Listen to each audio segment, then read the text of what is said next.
കഴിഞ്ഞ 15 ദിവസമായി കേരളത്തിൽ കേരള പോലീസ്, എക്സൈസ്, ആരോഗ്യ, വിദ്യാഭ്യാസ ഡിപ്പാർട്ട്മെൻറ്റുകളുടെ സഹകരണത്തോടെ വളരെ വിജയകരമായ തോതിൽ ഓപ്പറേഷൻ തുഫാൻ മുന്നോട്ട് കൊണ്ടുപോവുകയാണ്. ഇതിൻ്റെ അടിസ്ഥാനത്തിൽ ഏതാണ്ട് 10 കോടിയിലധികം വരുന്ന നിരോധിത ഡ്രഗ്സ്, 10 കോടി വില പിടിക്കുന്ന അല്ലെങ്കിൽ വിലപിടിപ്പുള്ള മയക്കുമരുന്ന്, നിരോധിത പുകയില ഉൽപ്പന്നങ്ങളെല്ലാമാണ് പിടിച്ചിട്ടുള്ളത്. എൻ്റെ ഒരു കണക്ക് ഞാൻ പറയാം. 2575 കേസുകൾ രജിസ്റ്റർ ചെയ്തു. അത് 2778 പേരെ അറസ്റ്റ് ചെയ്തു. ഇപ്പോൾ 1.589 kg ഓഫ് MDMA, 146.459 കഞ്ചാവ്, 464.045 gram of hashish oil, 350.439 grams of brown sugar, 11 LSD stamps and 141 cannabis plants. ഇതിനെല്ലാം ഇൻ്റർനാഷണൽ മാർക്കറ്റിൽ വലിയ തോതിലുള്ള വിലയുള്ള നിരോധിത മയക്കുമരുന്ന് ഉൽപ്പന്നങ്ങളാണ് പോലീസ് പിടിച്ചെടുത്തിട്ടുള്ളത്. ഇപ്പോൾ അതിൻ്റെ പ്രവർത്തനം ശക്തമായി തന്നെ മുന്നോട്ട് പോവുകയാണ്. ഇവിടെ ഇതിൽ തന്നെ 2575 കേസുകൾ രജിസ്റ്റർ ചെയ്തതിൽ 838 കേസുകൾ സ്മോൾ ക്വാണ്ടിറ്റിയാണ്, 78 കേസുകൾ മീഡിയം ക്വാണ്ടിറ്റിയാണ്, 24 കേസുകൾ കൊമേഴ്സ്യൽ ക്വാണ്ടിറ്റിയാണ്. അതോടൊപ്പം തന്നെ NDPS ആക്ടിൻ്റെ കീഴിലുള്ള വിവിധ പ്രൊവിഷൻസ് അനുസരിച്ച് 1204 കേസുകൾ രജിസ്റ്റർ ചെയ്തിട്ടുണ്ട്, കോപ്റ്റ ആക്ട് അനുസരിച്ച്. അപ്പോൾ അതുകൊണ്ട് ഇന്നത്തെ യോഗം എന്ന് പറഞ്ഞത് വിവിധ കേന്ദ്ര ഏജൻസികളുടെ സഹായത്തോടുകൂടി ഈ ഓപ്പറേഷൻ തുഫാന്റെ പ്രവർത്തനം കൂടുതൽ ശക്തിപ്പെടുത്താൻ വേണ്ടിയാണ്. അതിൽ IB ഉണ്ടായിരുന്നു, RPF ഉണ്ടായിരുന്നു, അതോടൊപ്പം തന്നെ കേന്ദ്ര സെൻട്രൽ നർക്കോട്ടിക് കൺട്രോൾ ബ്യൂറോയുടെ ഉദ്യോഗസ്ഥന്മാരുണ്ടായിരുന്നു, NDRA ഉണ്ടായിരുന്നു, DRI ഉണ്ടായിരുന്നു, കസ്റ്റംസ് ഉണ്ടായിരുന്നു, കോസ്റ്റ് ഗാർഡിൻ്റെ ഉണ്ടായിരുന്നു, മറൈൻ എൻഫോഴ്സ്മെൻറ്റിൻ്റെ പ്രതിനിധികൾ ഉണ്ടായിരുന്നു. അങ്ങനെ എല്ലാ കേന്ദ്ര ഏജൻസികളുടെ IB ഉണ്ടായിരുന്നു. എല്ലാ കേന്ദ്ര ഏജൻസികളുടെയും പ്രതിനിധികളായിരുന്നു. കേരളത്തിൽ പ്രവർത്തിക്കുന്ന സൗത്ത് ഇന്ത്യയിൽ പ്രവർത്തിക്കുന്ന ഏജൻസികളുടെ ഉന്നത ഉദ്യോഗസ്ഥന്മാരുടെ യോഗമായിരുന്നു. കാരണം ഇത് ഈ നിരോധിത പുകയില ഉൽപ്പന്നങ്ങളാണെങ്കിലും ഡ്രഗ്സ് ആണെങ്കിലും ഇതെല്ലാം വരുന്നത് കേരളത്തിൻ്റെ അതിർത്തി വിട്ടാണ്. അപ്പോൾ അവയെ നമ്മളെങ്ങനെ ചെക്ക് ചെയ്യാം, ഇതിൻ്റെ സോഴ്സുകളെ എങ്ങനെ കണ്ടെത്താം, അതിനെന്തെല്ലാം മെത്തഡോളജി സ്വീകരിക്കണം, ഈ കാര്യങ്ങളെപ്പറ്റിയാണ് വളരെ വിശദമായി ചർച്ച ചെയ്തത്. ഇതിൻ്റെ അടിസ്ഥാനത്തിൽ എവിടെ നിന്നാണിത് വരുന്നത് എന്നുള്ള ഏകദേശ രൂപം പോലീസിന് ലഭിച്ചിട്ടുണ്ട്. ആ സോഴ്സുകളുടെ അടിസ്ഥാനത്തിൽ അതിൻ്റെ വഴികൾ കണ്ടെത്തി എല്ലാ ഡിപ്പാർട്ട്മെൻറ്റുകളുമായി ഒരു കോർഡിനേഷൻ, കാരണം ഇതെല്ലാം ഈ നർക്കോട്ടിക്കുമായി ബന്ധപ്പെട്ട അന്വേഷണം നടത്തുന്ന ഏജൻസികളാണ് വന്നതെല്ലാം. ഒരു വിധത്തിൽ അല്ലെങ്കിൽ മറ്റൊരു വിധത്തിൽ കേന്ദ്ര ഏജൻസികൾക്ക് എങ്ങനെ കേരള പോലീസിനെ സഹായിക്കാമെന്നുള്ളതാണ് ഇന്നത്തെ ചർച്ചയിൽ പ്രധാനമായി ഉരുത്തിരിഞ്ഞു വന്ന കാര്യങ്ങൾ. അവരെല്ലാം ഓപ്പറേഷൻ തുഫാന് വൻ പിന്തുണ നൽകി കഴിഞ്ഞിരിക്കുന്നു. ഓപ്പറേഷൻ തുഫാൻ ഒരു വൻ വിജയമാണെന്ന് ഈ ഏജൻസികളൊക്കെ സമ്മതിച്ചു. അവർ കേരള പോലീസിനെ അഭിനന്ദിച്ചു. അവരുടെ സമ്പൂർണ്ണമായ സഹകരണം ഇനിയുള്ള പ്രവർത്തനങ്ങൾക്കുണ്ടാകും എന്നവർ പ്രത്യേകം സൂചിപ്പിക്കുകയുണ്ടായി. ഇതൊരു മൾട്ടി ഡിജിറ്റൽ ഇൻ്റഗ്രേറ്റഡ് പ്രോജക്റ്റ് ഇതിനു വേണ്ടി തയ്യാറാക്കാൻ തീരുമാനിച്ചിട്ടുണ്ട്. ഇതിൻ്റെ ചുമതലയുള്ള പുട്ട വിമലാദിത്യയെ അതിന് ചുമതലപ്പെടുത്തിയിട്ടുണ്ട്. അതനുസരിച്ച് കേരളത്തിൽ ഏറ്റവും ആധുനികമായ ശാസ്ത്രീയമായ നിലയിൽ ഈ നർക്കോട്ടിക്കിനെയും ഈ ഡ്രഗ്സിനെയും പൂർണ്ണമായി ഒഴിവാക്കാൻ വേണ്ടിയിട്ടുള്ള പ്രവർത്തനങ്ങൾക്കായിരിക്കും രൂപം നൽകുന്നത്.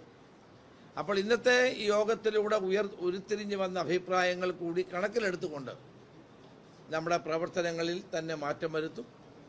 അതിൻ്റെ രൂപങ്ങൾ, അതിൻ്റെ രീതി മാറ്റും. കൂടുതൽ ശാസ്ത്രീയമായ നിലയിൽ ഇത് കണ്ടെത്താനുള്ള ശ്രമം ഉണ്ടാകും. അതുപോലെ പോലീസ് ഡോഗ്സ് സാധാരണഗതി ടെററിസത്തെ കൗണ്ടർ ചെയ്യാനും ഒക്കെയാണ് നമ്മൾ ഉപയോഗിക്കാറുള്ളത്. അവർക്ക് ഈ നർക്കോട്ടിക് കണ്ടെത്താനുള്ള പരിശീലനം കൊടുക്കാനുള്ള തീരുമാനമായിട്ടുണ്ട്.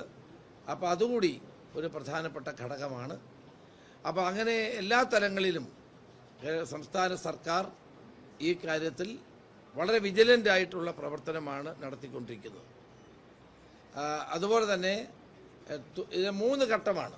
ഒന്ന്, ഡയറക്റ്റായിട്ട് ഇത് പിടിക്കുക എന്നുള്ളത്, ക്രൈമായി കണ്ടുകൊണ്ട് കേരള പോലീസ് തന്നെ മുൻകൈ എടുത്ത് തുഫാൻ സ്ട്രൈക്സ് നടത്തിക്കൊണ്ടിരിക്കുന്നു. എല്ലായിടത്തും തുഫാൻ സ്ട്രൈക്സ് നടക്കുന്നുണ്ട്. രണ്ടാമത്തെ എന്ന് പറയുന്നത് തുഫാൻ വാരിയേഴ്സ്. ഇന്നലെ പ്രശസ്ത ചലച്ചിത്ര താരം ശ്രീ മോഹൻലാൽ തൂഫാൻ വാരിയറായി ഇന്നലെ ചേർന്നിട്ടുണ്ട്. തൊടുപുഴയിൽ വെച്ച് ഇന്നലെ അദ്ദേഹം തൂഫാൻ വാരിയറായി ചേർന്നിട്ടുണ്ട്. തൂഫാൻ വാരിയറിൽ ഒരാളായി അദ്ദേഹം ചേർന്നിട്ടുണ്ട്. അദ്ദേഹം കുറേ കാലമായി ഈ ഡ്രഗ്സിനെതിരായിട്ടുള്ള ക്യാമ്പയിൻ നടത്തുന്നുണ്ട് എന്നോട് വിശ്വശാന്തി എന്ന പേരിൽ, അദ്ദേഹത്തിൻ്റെ അമ്മയുടെയും അച്ഛൻ്റെയും പേര് ചേർത്ത വിശ്വശാന്തി എന്ന ഒരു പ്രോജക്റ്റ് 3 വർഷമായി അദ്ദേഹം നടത്തുന്നു എന്ന് പറഞ്ഞു. അദ്ദേഹം ഞങ്ങളുടെ ഈ പ്രോജക്റ്റുമായി പരിപൂർണമായും സഹായിക്കാമെന്ന് ഇന്നലെ സമ്മതിച്ചിട്ടുണ്ട്. ഇന്നലെ ഞാനും കോർഡിനേറ്റർ ശ്രീ വിമല ആദിത്യയും അദ്ദേഹത്തെ കണ്ടിരുന്നു. അദ്ദേഹത്തിന് അതിന് പൂർണ്ണ പിന്തുണ പ്രഖ്യാപിക്കും. അതുപോലെ ധാരാളം സിനിമാ നടന്മാരും അതോടൊപ്പം തന്നെ പ്രഗത്ഭരായ വ്യക്തികളും ഒക്കെ തൂഫാൻ വാരിയേഴ്സായി ചേർന്നിട്ടുണ്ട്. നിങ്ങൾക്കും തൂഫാൻ വാരിയേഴ്സായിട്ട് ചേരാവുന്നതാണ്. ഞാൻ നിങ്ങളെയും അതിലേക്ക് സ്വാഗതം ചെയ്യുകയാണ്. അതോടൊപ്പം തന്നെ നമ്മൾ വളരെ തൂഫാൻ കെയർ അടുത്തത് 3 സ്റ്റേജാണ്. Toofan strike, Toofan warriors and Toofan care. Toofan care എന്ന് പറയുന്നത് ഇത് ഉപയോഗിച്ച് പലതരത്തിലുള്ള മാനസിക പ്രയാസങ്ങൾ നേരിടുന്നവർ, അഡിക്റ്റായി മാറിയവർ, വിഡ്രോവൽ സിംഡ്രോം ഉള്ളവർ, ഇവരെയൊക്കെ ട്രീറ്റ് ചെയ്യാനും റീഹാബിലിറ്റേറ്റ് ചെയ്യാനുമുള്ള സ്കീം. അങ്ങനെ 3 തരത്തിലാണ് ഓപ്പറേഷൻ തൂഫാൻ മുന്നോട്ട് കൊണ്ടുപോകുന്നത്. അതിന് വിജയകരമായ നിലയിൽ ഉള്ള പ്രവർത്തനങ്ങൾ ഇനിയുള്ള ദിവസങ്ങളിലും ഉണ്ടാകും.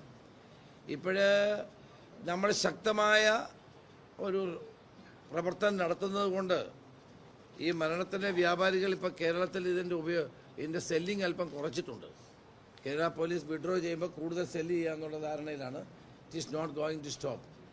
We are not going to stop this operation. We will continue with this operation so that the Kerala will be free from narcotic drugs and അതുമായി ബന്ധപ്പെട്ട എല്ലാത്തിൽ നിന്നും കേരളത്തെ മോചിപ്പിക്കുക എന്നുള്ള ദൗത്യവുമായിട്ടാണ് ഞങ്ങൾ മുന്നോട്ട് പോകുന്നത്. 26-ാം തീയതി കേരളത്തിലെ ആൻറ്റി നർക്കോട്ടിക് ഡേ ആണ്. വേൾഡ് ആൻറ്റി നർക്കോട്ടിക് ഡേ ആണ്. അന്ന് കേരളത്തിലെ എല്ലാ നിയോജക മണ്ഡലങ്ങളിലും MLA-മാരുടെ നേതൃത്വത്തിൽ ഇതിന് ബോധവൽക്കരണം, ഇതിന് മറ്റൊരു ഭാഗമാണ് ബോധവൽക്കരണം. MLA-മാരുടെ നേതൃത്വത്തിൽ ബോധവൽക്കരണം നടത്തണമെന്ന് ഞങ്ങൾ അവരോട് ആവശ്യപ്പെട്ടിട്ടുണ്ട്. വിദ്യാഭ്യാസ മന്ത്രിയെയും അതോടൊപ്പം തന്നെ മുൻകൈയെടുത്ത് മില്യൺ ഗോൾസ്, തൂഫാൻ ഗോൾസ് എല്ലാ സ്കൂളുകളിലും നടത്താൻ തീരുമാനിച്ചു. അത് കഴിഞ്ഞ ദിവസമാണ് പേരൂർക്കടയിൽ ഉദ്ഘാടനം നടത്തിയത്. അതുപോലെ തന്നെയാണ് നമ്മുടെ എക്സൈസ് ഡിപ്പാർട്ട്മെൻറ്റ് തണ്ടർ എന്ന പേരിൽ തന്നെ അവരുടേതായ രീതിയിൽ വലിയ തോതിലുള്ള പ്രവർത്തനം നടത്തുന്നു. അത് നമ്മുടെ എക്സൈസ് വകുപ്പ് മന്ത്രി ശ്രീ M. ലിജു തന്നെ പ്രഖ്യാപിച്ചിട്ടുള്ളതാണ്. അപ്പോൾ ഇതെല്ലാം കൂടി കോർഡിനേറ്റ് ചെയ്തുകൊണ്ടുള്ള ഒരു പ്രവർത്തനമാണ് സംസ്ഥാന ഗവൺമെൻറ്. കേരള മുഖ്യമന്ത്രി ശ്രീ VD സതീശൻ കഴിഞ്ഞ ദിവസം നമ്മുടെ കോട്ടക്കൽ സ്കൂളിൽ ഉദ്ഘാടനം ചെയ്തത്.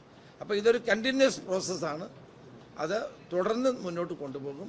അതിനു വേണ്ടിയിട്ടാണ് ഈ ഏജൻസികളുടെ സഹായം തേടിയത്. ഇത് വളരെ ഫലപ്രദമായ ചർച്ചയായിരുന്നു ഇന്നത്തെ യോഗത്തിൽ ഉണ്ടായത്.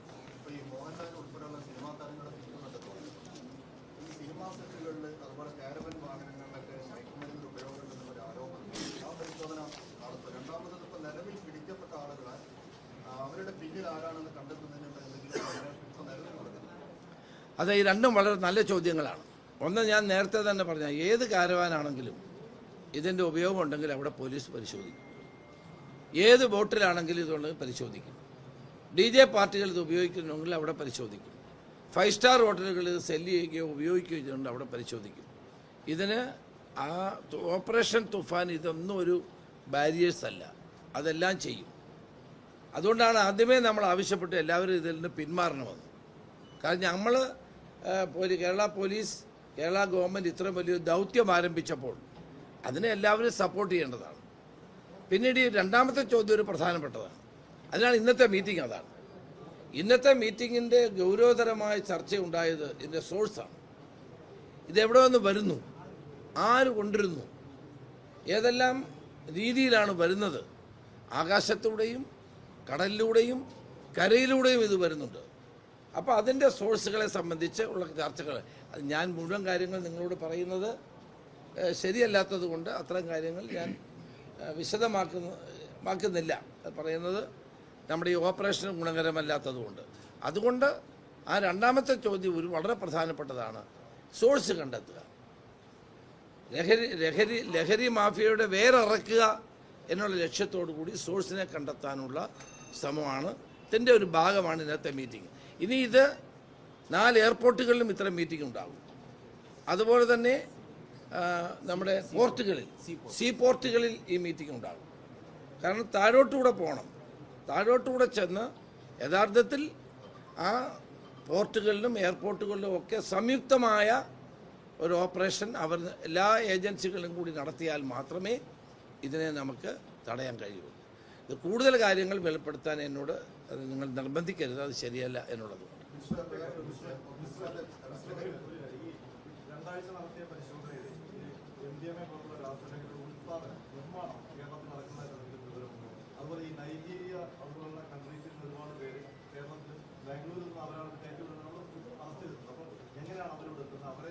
രണ്ട് നൈജീരിയൻ പൗരന്മാരെ നമ്മൾ അറസ്റ്റ് ചെയ്തു. ഒന്ന് പന്തളത്ത് നിന്ന് കേരള പോലീസാണ് പോയത്. വളരെ ശ്രമകരമായ നിലയിലാണ് അവരെ അറസ്റ്റ് ചെയ്തത്. ഡൽഹി പോലീസിന് സഹായം ഉണ്ടായിട്ടും നൈജീരിയയിൽ നിന്ന് വന്ന് അവരെ കണ്ടെത്താൻ വലിയ പ്രയാസപ്പെടേണ്ടി വന്നു. ആ പന്തളം പോലീസിനെ ഞാൻ പ്രത്യേകം അഭിനന്ദിക്കുകയാണ്. അവർ ബാംഗ്ലൂരിൽ നിന്നും ഒരു നൈജീരിയൻ യുവതി, അവരെ പിടിക്കാനും വളരെ പ്രയാസകരമാണ്. പക്ഷെ വളരെ സക്സസ്ഫുള്ളായിട്ട് ആ ഓപ്പറേഷൻ നടത്തുകയുണ്ടായി.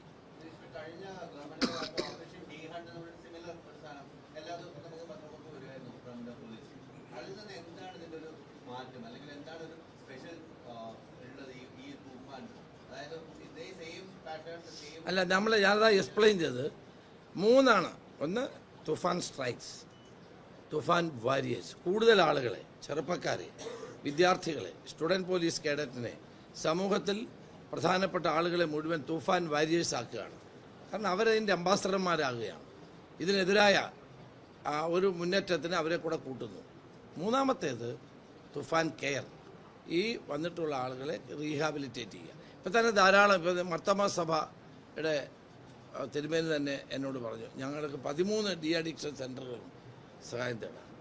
തൃശ്ശൂർ രൂപത അധ്യക്ഷൻ ഇന്നലെ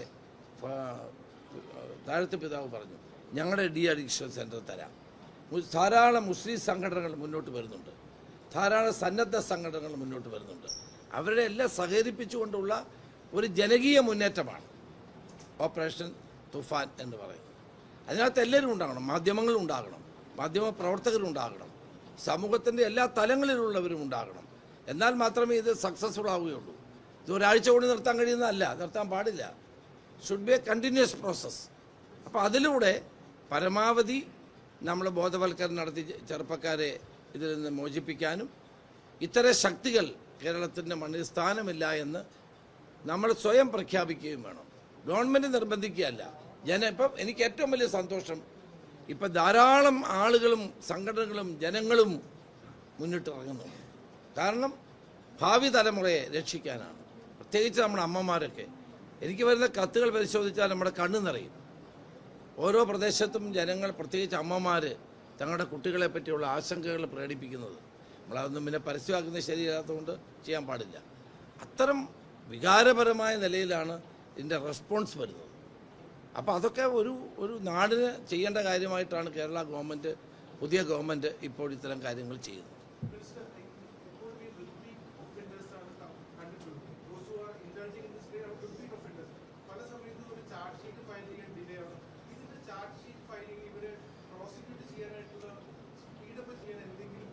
അതല്ല ഇന്ന് ചർച്ച ചെയ്ത കാര്യങ്ങളാണ്.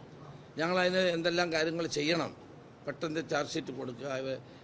ഇന്നൊരു കാര്യം അവരെല്ലാ ഏജൻസികളും സമ്മതിച്ചു, the conviction rate in this കൺട്രിയിൽ കേരളം മുൻപന്തിയിലാണ്. We are number 1 conviction rate. അപ്പോൾ അത് പോലീസിൻ്റെ ഒരു ആക്റ്റീവായ ഇൻവോൾവ്മെൻറ്റ് കൊണ്ടുണ്ടാകുന്നതാണ്. സമയത്ത് കുറ്റപത്രം കൊടുക്കുക, അവരുടെ പേര് ശിക്ഷ വാങ്ങിക്കൊടുക്കുക എന്നൊക്കെ ഉള്ളത്. അപ്പോൾ ആ കൺവിക്ഷൻ റേറ്റിൻ്റെ കാര്യത്തിൽ നമ്മൾ മുന്നോട്ട് വരണം, ഇനിയും കൂടുതൽ മുന്നോട്ട് വരണം. ഇപ്പം നമ്മൾ മുമ്പിലാണ്. അപ്പോൾ അതിലൊക്കെ വളരെ ആക്റ്റീവായി തന്നെ കേരള പോലീസ് പ്രവർത്തിച്ചു വരുന്നു.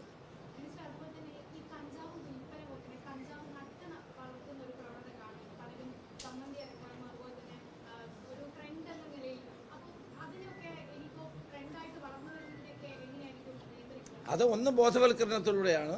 പിന്നെ നമ്മൾ ഇതുപോലെയുള്ള ആക്ഷൻസ് നടക്കുമ്പോൾ അവർക്ക് ബോധ്യപ്പെടുമല്ലോ. ഇപ്പോൾ കഞ്ചാവ് കുക്കറിൽ വെച്ച് കഞ്ചാവ് തിളപ്പിക്കുക, മണം കണ്ടിട്ട് പോലീസ് പോയി പിടിക്കുക. അപ്പോൾ ഇതൊക്കെ പക്ഷെ നമ്മളെക്കാൾ വളരെ ബുദ്ധിമാന്മാരാണ് ഇതൊക്കെ ചെയ്യുന്ന ഈ നർക്കോട്ടിക്കിൻ്റെ ആളുകളെന്ന് കരുതിക്കോണം. ഇപ്പോൾ കിട്ടിയൊരു ഇൻഫർമേഷൻ, അടുത്ത ഒരാഴ്ച 2 ആഴ്ച ഇനി നമ്മൾ സെല്ല് ചെയ്യണ്ട, കാരണം ഇത് പിടിക്കും. അതുകൊണ്ട് നമ്മളൊന്ന് എന്ത് ചെയ്യണം, പത്തി മടക്കിയിരിക്കണം. ഇതൊക്കെ അവരുടെ സ്ട്രാറ്റജിയുടെ ഭാഗമാണ്. They are also very intelligent people. അപ്പം അത് ഇൻ്റലിജൻ്റായി അവരെ എങ്ങനെ നേരിടാമെന്നുള്ളതാണ് ഇന്നത്തെ ചർച്ച ഉണ്ടായത്. ഇന്നത്തെ ചർച്ചയിൽ ഞാൻ വളരെ സംതൃപ്തനാണ്.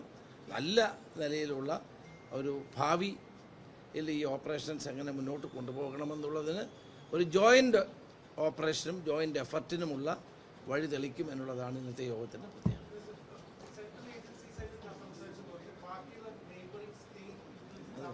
അത് DGP സംസാരിക്കുന്നുണ്ട് മറ്റ് സ്റ്റേറ്റുകളുമായിട്ട്. പ്രധാനമായി ഇതിൻ്റെ സോഴ്സുകൾ വരുന്ന സൗത്ത് ഇന്ത്യൻ സ്റ്റേറ്റ്സും പിന്നെ തൊട്ടടുത്ത സ്റ്റേറ്റുകളുണ്ട്. അതുമായിട്ടൊക്കെ DGP സംസാരിച്ച് അത് സംസാരിച്ചുകൊണ്ടിരിക്കുകയാണ്. അടുത്ത മാസം ഒരു മീറ്റിങ്ങിന് കൂടുന്നതിനെ പറ്റി ആലോചിക്കുകയാണ്.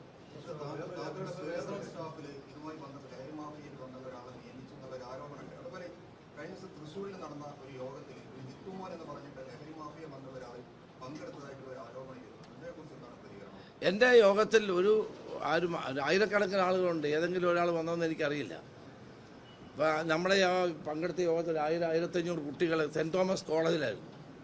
12,000 കുട്ടികൾ 13,000 കുട്ടികളുണ്ട്. ഇത് ആരെങ്കിലും വന്നതെന്ന് എനിക്കറിയില്ല. ഏതായാലും എൻ്റെ കൂടെ സ്റ്റേജിലോ പരിപാടിയിലോ ഇല്ലായിരുന്നു. പിന്നെ എൻ്റെ സ്റ്റാഫിൽ ആരുമില്ല. എൻ്റെ സ്റ്റാഫിൽ ഈ കേസുമായി ബന്ധപ്പെട്ട ഒരാളുമില്ല. അത് കുറേ ദിവസമായിട്ട് ഈ തൂഫാനെ പരാജയപ്പെടുത്താൻ ചില ആളുകൾ ഇങ്ങനെ ഇളക്കി വിടുന്നതാണ്. അത് തൂഫാനുമായി ബന്ധപ്പെട്ടത് ഇഷ്ടപ്പെടാത്തവരാരും ചെയ്ത് അങ്ങനെ ആരും ചെയ്യരുത്. കാരണം ഇത് എനിക്ക് വേണ്ടി അല്ലല്ലോ, ഇത് നമുക്ക് പോലീസിന് വേണ്ടി അല്ലല്ലോ, ഈ നാടിന് വേണ്ടിയുള്ള ഒരു വലിയ ശ്രമമല്ലേ. അതിനകത്ത് രാഷ്ട്രീയം കാണാതെ എല്ലാവരും സഹകരിക്കും. എൻ്റെ സ്റ്റാഫിൽ അങ്ങനെ ഒരാളും ഉണ്ടാവില്ല. ഇപ്പോൾ 17 പേരെ എൻ്റെ സ്റ്റാഫിലുണ്ട്. ഇപ്പോൾ ഡിക്ലെയർ ചെയ്തുകൊണ്ട് അതിലാരുമില്ല. ഇനിയും 25 പേരെ വരെ വെക്കാം, അതിനകത്തും ആളുണ്ടാവില്ല. ഈ സോഷ്യൽ മീഡിയയിലൂടെയും പത്രങ്ങളിലൂടെയും അനാവശ്യമായ വാർത്തകൾ ദയവായി പ്രചരിപ്പിക്കും. സത്യം എന്താണെന്നൊന്നും എന്നോട് വിളിച്ചു ചോദിക്കണം. നിങ്ങളുടെ കൂടെ ഏതെങ്കിലും ഇങ്ങനെ ഇതുമായി ബന്ധപ്പെട്ട ആരെങ്കിലും ഉണ്ടോ ചോദിച്ചാൽ ഞാൻ പറയുമല്ലോ.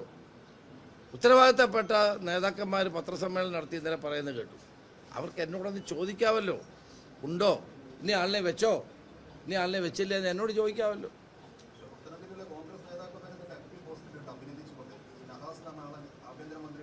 നഹാസ് എന്ന് പറയുന്ന ആൾ യൂത്ത് കോൺഗ്രസിൻ്റെ തെരഞ്ഞെടുക്കപ്പെട്ട സെക്രട്ടറിയാണ്. അദ്ദേഹം എന്നോട് സ്റ്റാഫിൽ വരണമെന്നും പറഞ്ഞിട്ടില്ല, ഞാൻ അദ്ദേഹത്തെ എടുത്തിട്ടുമില്ല. ഇത് എവിടുന്നോ ആരോ വാർത്ത കൊടുത്തതിൻ്റെ പേരിൽ ഇങ്ങനെ പറഞ്ഞു നടക്കുക. അദ്ദേഹം എന്നോട് വേണമെന്നും പറഞ്ഞിട്ടില്ല, അദ്ദേഹത്തെ ഉൾപ്പെടുത്തിയിട്ടുമില്ല. അദ്ദേഹം യൂത്ത് കോൺഗ്രസിൻ്റെ പ്രവർത്തകൻ നേതാവാണ്, AP സെക്രട്ടറിയാണ്. അയാളുടെ ബ്രദറാണ് ഇതിനകത്തുള്ളതെന്നാണ് പറയപ്പെടുന്നത്. ഏതായാലും അങ്ങനെ ഒരാളിനെ ഞാൻ സ്റ്റാഫിൽ എടുത്തിട്ടില്ല, എന്നോട് വേണമെന്ന് അദ്ദേഹം പറഞ്ഞിട്ടുമില്ല. ഇതാരെങ്കിലും എവിടെയെങ്കിലും എന്തെങ്കിലും എഴുതുന്നത് കേട്ടിട്ട് ഉത്തരവാദിത്തപ്പെട്ട നേതാക്കന്മാർ ദയവായി പത്രസമ്മേളനം നടത്തരുത്. ഇത് ഈ തൂഫാനെ എങ്ങനെയെങ്കിലും ദുർബലപ്പെടുത്താനാണ് നീക്കമെങ്കിൽ അതുകൊണ്ടൊന്നും ഒരു കാരണവശാലും തൂഫാൻ ദുർബലപ്പെടുന്ന പ്രശ്നമില്ല. This is A venture for the future. നാടിനും സമൂഹത്തിനും വേണ്ടിയിട്ടുള്ള ഒരു മുന്നേറ്റമാണ്. ഞാൻ ഒന്നുമല്ലാതിരുന്ന, എനിക്കൊരു സ്ഥാനമില്ലായിരുന്ന കാലത്ത് ഞാൻ 14 ജില്ലയിലും ഞാൻ ഈ പരിപാടി നടത്തിയ ആളാണ്. വാക്കത്തോൺ അന്നത്തെ മുഖ്യമന്ത്രി എന്നെ ആ കാര്യത്തിൽ അഭിനന്ദിച്ചതാണ്. അന്നത്തെ മന്ത്രിമാരെല്ലാം അഭിനന്ദിച്ചതാണ്. വാക്ക് അഗൻസ്റ്റ് ഡ്രഗ്സ്. അപ്പോൾ അത് എൻ്റെ ഒരു കാഴ്ചപ്പാടിൽ അത് കേരള ഗവൺമെൻറ് തന്നെ ഇപ്പോൾ നടത്തുന്നു എന്ന് മാത്രം കണ്ടാൽ മതി.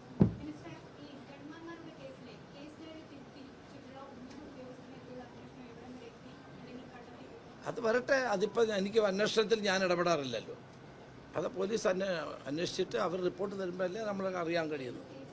അതറിയില്ല. അത് ഒരു SIT രൂപീകരിച്ചാൽ അവരെന്തെല്ലാം ചെയ്യുന്നതെന്നൊന്നും ഞാൻ അന്വേഷിക്കാൻ പാടില്ലാത്ത കാര്യമാണ്. I should not interfere into their freedom. ഒരിക്കലും പാടില്ലാത്തതാണ്. ഒരു ആഭ്യന്തരമന്ത്രി ചെയ്യാൻ പാടില്ലാത്തതാണ്. അത് അവർക്ക് സ്വതന്ത്രമായി അന്വേഷിക്കാം. സ്വതന്ത്രമായി അന്വേഷിച്ച് റിപ്പോർട്ട് തരുമ്പോൾ ആ റിപ്പോർട്ട് നിങ്ങളെ അറിയാം.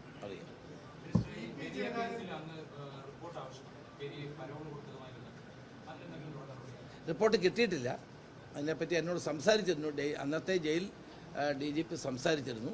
അദ്ദേഹം എന്നോട് പറഞ്ഞതിൻ്റെ കാര്യം റിപ്പോർട്ടായിട്ട് അതല്ല, വാക്കാൽ പറഞ്ഞത് കോടതി ഇടപെട്ടാണ് പരോൾ കൊടുത്തത്.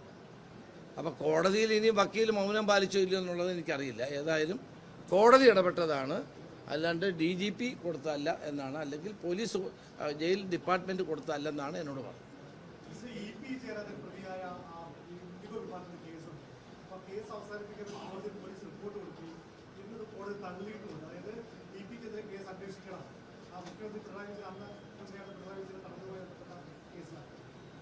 അന്വേഷിക്കട്ടെ, കോടതി പറഞ്ഞാൽ അന്വേഷിക്കണ്ടേ. കോടതി, ഞാൻ പറഞ്ഞല്ലോ, പോലീസിൻ്റെ എല്ലാ ആക്ഷനും കോടതിയുടെ നിരീക്ഷണത്തിലാണ്, സ്കൂട്ടണിയിലാണ്. അതുകൊണ്ട് പോലീസ് ഈസ് കെയർഫുൾ. എല്ലാ കാലഘട്ടത്തിലെയും പോലീസ് കെയർഫുൾ ആകുന്നതിൻ്റെ കാര്യം എന്താ? പോലീസ് എടുക്കുന്ന എല്ലാ നടപടിയും കോടതിയുടെ സ്കൂട്ടണിക്ക് വിധേയമാണ്. IPC അല്ലോ, പുതിയ എന്താ ഭാരത് എന്താണ് BNS അനുസരിച്ചാണ് അല്ലേ? അതനുസരിച്ചാണ് പോലീസ് പ്രവർത്തിക്കുന്നത്. അത് കോടതിയുടെ സ്കൂട്ടണിക്ക് വിധേയവുമാണ്. അതുകൊണ്ട് പോലീസിന് ഇഷ്ടംപോലെ ചെയ്യാൻ കഴിയത്തൊന്നുമില്ല. രാജ്യത്ത് നിലനിൽക്കുന്ന നിയമങ്ങൾക്കനുസരിച്ച് പോലീസ് ഉദ്യോഗസ്ഥന്മാർക്ക് പ്രവർത്തിക്കാൻ കഴിയൂ. അത് കോടതിയുടെ സ്കൂട്ടണിക്ക് വിധേയവുമാണ്. അതുകൊണ്ടാണ് ആഭ്യന്തരമന്ത്രി ഒരിക്കലും പോലീസ് അന്വേഷണത്തിൽ ഇടപെടരുത് എന്ന് നമ്മൾ പറയുന്നത്. നമ്മൾ അന്വേഷിക്കാൻ ഇടപെടാൻ പാടില്ല. ഞാൻ നേരത്തെ ആഭ്യന്തരമന്ത്രി ആയിരുന്നപ്പോഴും എൻ്റെ നിലപാട് അതാണ്. പോലീസിന് അതിൻ്റെ ഫ്രീഡം കൊടുക്കണം. അവർ നിയമപരമായി ചെയ്യുന്നില്ല എങ്കിൽ ഇടപെടാം. നിങ്ങൾ നിയമത്തിന് വിട്ട് ചെയ്യാൻ പാടില്ലെന്ന് പറയാം.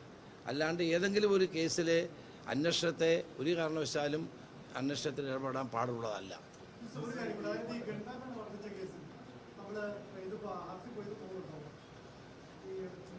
അതൊക്കെ SIT തീരുമാനിക്കേണ്ട കാര്യമാണ്. പോകണോ വേണ്ടയോ, ഇപ്പോഴത്തെ അന്വേഷണം തൃപ്തികരമാണോ, നിയമോപദേശം തേടണോ എന്നൊക്കെ അവർ തീരുമാനിക്കേണ്ടത്.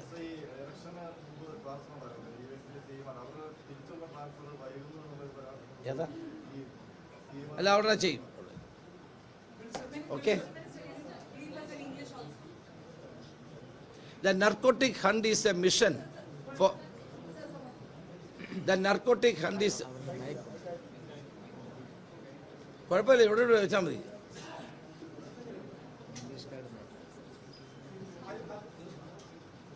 I'll speak in English or Hindi. What do you want? English, sir, English. The narcotic hunt is a mission for the narcotic hunt is a mission for the Kerala government in order to eradicate drugs menace from the state of Kerala. Today, in the police headquarters, we have a meeting of all central agencies. We wanted to take their help, and there should be a coordinated effort from all the agencies to nab the culprits and to stop the selling and use of prohibited tobacco products as well as the drugs. And Operation Tufan is a success, and we could able to nab more than 3,000 people, and they are brought before the law. Law will take its own course. More than 10 crores worth products were seized by the Kerala police, and the Kerala police is successfully operating this Operation Tufan, and the people are happy about this. All the representatives of the central agencies congratulated the Kerala police for their brave initiative to eradicate drug menace from the state of Kerala. So we will continue with this program. This program was inaugurated by the Chief Minister C.V.D. Sadishan, and all the other ministers of excise, health, and education. They were all cooperating with this. The 26th, the World Anti-Drugs Day, we are going to make programs in every constituencies of Kerala. So this is a mission for the future. This is the mission for helping the future generation.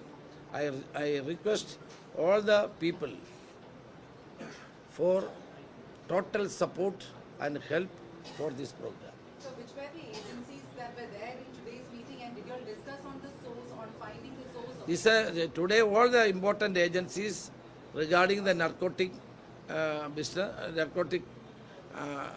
to prohibit the narcotic activities were present. IB, Customs, then DRA, NCB, Excise, and RPF, CISF, all agencies were present here. Because in Kerala there are 4 major international airports. So we must be careful about that. And coastal police, marine police, all these agencies were present in this meeting. So we had charted out, we are going to chalk out a program by the help of all these agencies, so that a stringent action will be taken against these drug peddlers and the people who are involved in it. Minister, the source also? Minister, one thing, YouTuber Arif Hussain show, girl has alleged she was a victim of Lamsi Khan. She was converted in the. Has it come to your attention because No, it has not come to my notice. Central